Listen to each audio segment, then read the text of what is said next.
Welcome to Minnesota Capitol News. As we speak, the House is in session behind us debating the transportation bill. We're lucky enough to grab some of Representative Erin Murphy's time tonight. Thank you for coming up. Thanks for having me. Short notice. Let's first talk about education and school funding. What's going on with that? And Republicans have given some proposals. How are Democrats reacting? I think with a lot of disappointment. And that's not just Democrats. I think that's Minnesotans are disappointed in what they're seeing come from the House of Representatives and the Republican majority when it comes to funding schools. I think by now Minnesotans know that we have a $1.9 billion surplus as a result of a strong economy and a well-balanced budget. And we've had a decade worth of deficits, and our schools really have fallen behind in our efforts to keep up, but we're not meeting the needs of the schools and we're not keeping up with inflation.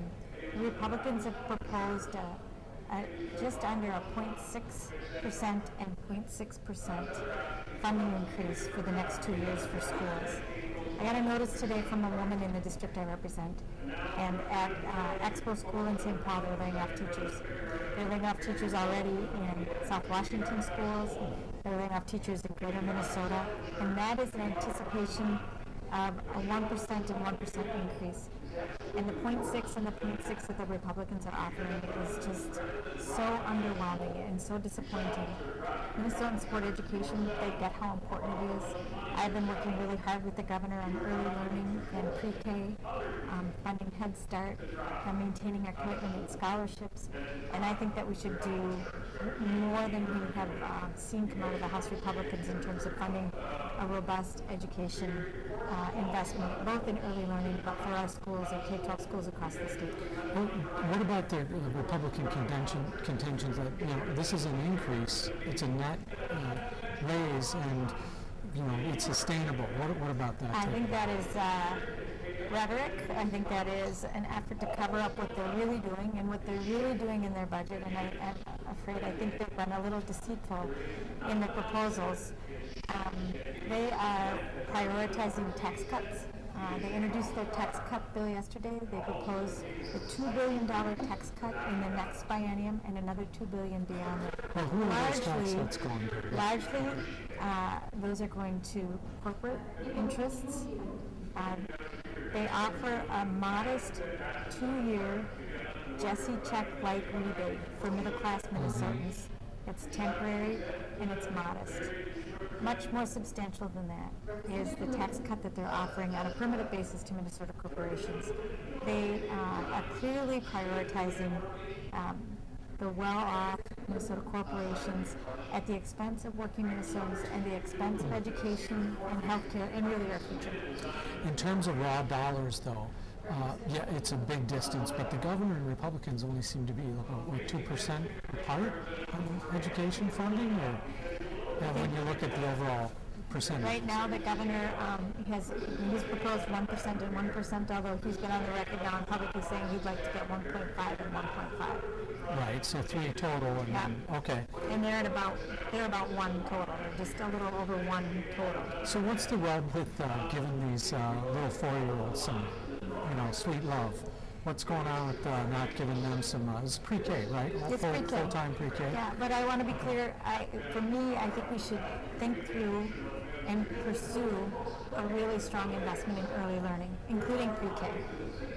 We've started with this idea of scholarships, but we have waiting lists for pre-K in different parts of the state, waiting lists for child care assistance in different parts of the state, waiting lists for Head Start in different parts of the state. We have a significant achievement gap in Minnesota. And I think that we can build a stronger system, the centerpiece in pre-K, a school-based pre-K, but working with communities, making sure that if there are pre-K programs already in place in communities, that schools can partner with those to make it work within the communities. But it is time, we know now from the data, that we can make significant headway in addressing that. I was just going to ask you, what about the nonpartisan studies that have come back and said, hey, investment in the earlier you catch kids, the better in terms of their long-term success. I don't ever hear people disagreeing with the data. Not even Republicans aren't arguing that's with right. it. Yeah. We know that we can make headway, and it is so important to our future. It is so important to our future. Very good. Let's talk about something that's a little bit sensitive, but you know, you're a nurse. I am. And there's legislation progressing with respect to rape test kits. And can you speak to that a little bit and talk about how that would change the way things are being done now? Well, That's a it's weird pretty segue, I apologize. Yeah, it's a but, pretty simple proposal, but really important in that there are rape kits, so the evidence collected after a rape or the accusation of a rape. So a woman goes through a procedure and they collect evidence, and that some of that evidence is called a rape kit, and they need to be tested. And there are rape kits in counties that await that testing, and the legislation suggests or says that we need to proceed. Yeah, I mean, what's happening now? There's the number might be in the thousands that are untested. I'm not quite sure the number, and you know, this is a phenomenon in many states. And yes, there are any number of rape kits that are on the shelves awaiting that completion of the testing. And even if there's one, we should get it done. Right. Yeah, for the it sake seems of to make sense. the people who have been harmed. So, just in terms of just the overall priorities for the budget in the session, budget number one.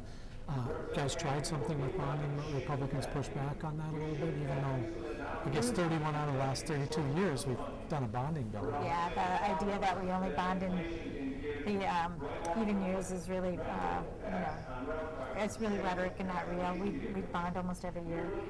Republicans in the House haven't really shown any interest at all, unfortunately. What do we miss if we don't bond in an off year? Well, again, because Minnesota has, you know, been through a tough recession like most of the country, as well as a long period of no new tax mentality in the state of Minnesota. A lot of our infrastructure is lagging, so county roads, assets in local A lot of communities. that's being discussed right now. That's right. Our higher education institutions, buildings are behind, and we need to catch up. It's important that we maintain our infrastructure. It's part of our obligation. It shouldn't fall to, or won't fall to, local property taxpayers. So if we don't maintain and continue to keep modern places like our universities, they're not gonna do the job that they need to do. Well, you've got about a little less than a month left before you're constitutionally obligated to end the session. That's right. Speaker Dowd, the Republican speaker, has said that we're going to end session on time.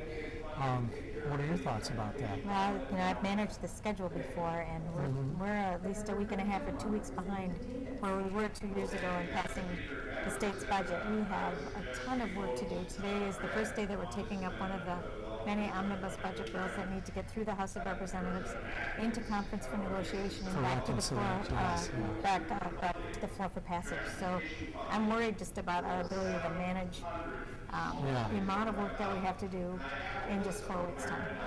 Last question for you, and then you got to get back to work. But in terms of privacy issues that have come up, the money that was allocated, $600,000 was in a bill a year ago or so for equipment for cops to monitor people. I forget, it's called Stingray equipment. And I'm wondering about, you know, the broad capture of citizen data and just a collection which is housed in perpetuity. What are we doing this year? I mean, and I'm putting you on the spot because I know this is not your core issue, but what are you hearing from your colleagues and others about that? I mean, since Mary Liz Hoiberg left, she was a huge privacy advocate, a Republican colleague of yours. I will say that I'm not hearing a lot from the people that I represent in the district that I represent, but I know that Representative John Lesch is filling in the space that Mary Liz has left behind in terms of data privacy, and he will keep us appraised and in current in terms of what we need to do on that issue. Good, great. Anything else? I'm really glad you had me up. Thanks. Thanks, I appreciate it, Representative Murphy. All right, that's it for tonight from the Capitol. We'll see you next time.